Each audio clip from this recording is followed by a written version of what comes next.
अब उस समय के एक बहुत बड़े विद्वान थे मंडन मिश्र। क्या नाम था?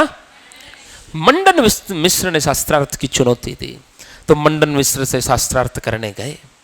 और पता है, लोग कहते हैं कि भारत में पहले स्त्रियां पढ़ती नहीं थी, लेकिन कुछ पढ़ती भी थी। है, बड़े बड़े नाम मिलते हैं, गार्गी, मैत्रेयी, लोपामुद्रा है। यहाँ इस शास्त्रार्थ का निर्णय करने का दायित्व है, मतलब जो जज बनाने की भूमिका है, मंडन मिश्र की पत्नी भारती को जज बनाया गया है। अद्भुत विदुषी। ठीक है, अब मंडन मिश्र तो बड़े विद्वान थे, लेकिन शंकराचार्य तो और भी अधिक उद्भट विद्वान है महाराज।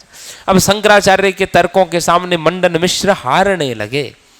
ठीक है, और पराजय की घोषणा होने वाली थी, तो भारती ने वहां प्रश्न खड़ा कर दिया शंकराचार्य के समक्ष कि अभी आप जीते नहीं हैं, अभी तो आपने अर्धांग को हराया है, मैं बाकी हूं। भाई, स्त्री पुरुष पति पत्नी दोनों मिलकर के एक होते हैं, अर्धांग को हराया है, अभी आप मंडन मिश्र जी की हार की घोषणा कैसे करवा सकते हैं? अभी तो मैं शेष हूं। फिर साहब भारती ने शास्त्रार्थ किया। अब भारती ने शास्त्रार्थ किया तो शंकराचार्य के का भी दिमाग घूमने लगा महाराज। अद्भुत विदुषी, ठीक है, लेकिन शंकराचार्य तो वो भी अद्भुत साहब। अब विद्वानों की सभा उस शास्त्रार्थ को देखने के लिए, माहौल हो गया खतरनाक। ठीक है, अब भारती ने साहब वहां फिर प्रश्न उनके सामने ऐसे उठा दिए जिनका वो उत्तर दे नहीं सकते थे। उनको काम शास्त्र से जुड़े हुए प्रश्न पूछने लगी भारती। ठीक है, अब शंकराचार्य बाल ब्रह्मचारी, ठीक है, जिस विषय के बारे में जाने ही नहीं उस पर तर्क वितर्क कैसे करे? तो उन्होंने कहा, मैं शास्त्रार्थ को विश्राम देना चाहता हूं 1 माह के लिए।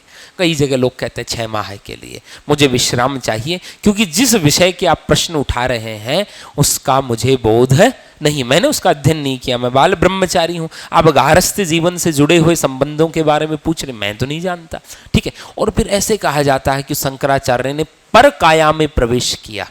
ऐसे एक कथानक है, पर काया में, दूसरे की काया में प्रवेश किया और काम शास्त्र का अध्ययन किया। उसके बाद आकर के वहां वो बैठे, ठीक है, और बाद में विजयी बन करके खड़े हुए। ऐसे कई प्रसंग शंकराचार्य से जुड़े हुए।